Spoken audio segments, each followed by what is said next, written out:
Hello, good morning. आत्ता वाजले 10:30 आणि मी आज 10 वाजता उठले कारण की आज रंगपंचमी आहे आणि आज शॉपवर जायचं नव्हतं, आज घरीच थांबायचं होतं. म्हणून मी 10:30 वाजता उठले आणि आज मी विचार केला की माझं कपाट खूप मेसी झालेलं होतं. मग मी आज माझं कपाट आवरते आणि माझी मम्मी काय करते ते तुम्हाला दाखवते. सकाळी सकाळी मम्मीने मला उठल्या कलर लावला आहे आणि माझी मम्मी ॲज युजल काम करते. हॅपी होली सगळ्यांना.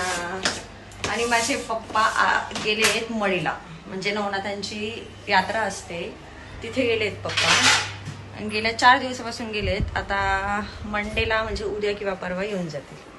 आता मी दिवसभर आज काय काय करणार आहे हे तुम्हाला पुढच्या ब्लॉगमध्ये कळेलच. आज कामवाल्या मावशी आलेले नाही, माझ्या मम्मीची चिडचिड होते. मग आता मी तिला थोडंसं आवरू लागते घरातलं आणि मग परत कपडे आवरते, मग आंघोळ वगैरे करते आणि मी मैत्रिणीसोबत आज रंगपंचमी खायला जाणार आहे. मग तिथे जाते.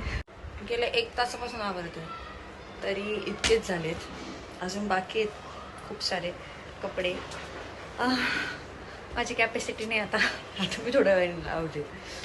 मी कलर खेळायला जाणार आहे.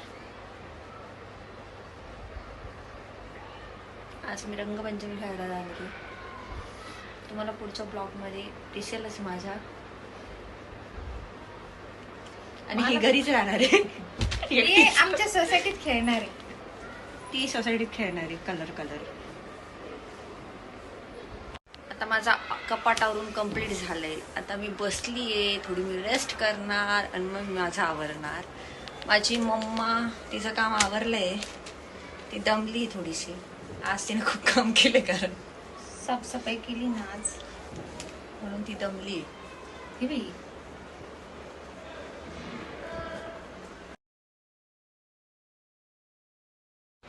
तुम्हाला सगळ्यांना बोलले मी रंगपंचमी खेळायला जाणार आहे. पण मला झोप लावून गेली, मी झोपून गेली म्हणून मी गेलीच नाही. आणि बोर पण होत होतं, ऊन पण खूप कडक होतं, त्याच्यामुळे जायचं टाळलं थोडंसं, झोपून गेले ते. हॅलो, आता वाजले 1.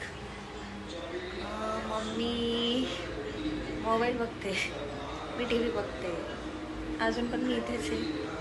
रंगपंचमी खेळायला जाणार होती पण अजून गेलेली नाही आहे, थोड्या वेळाने जायचं.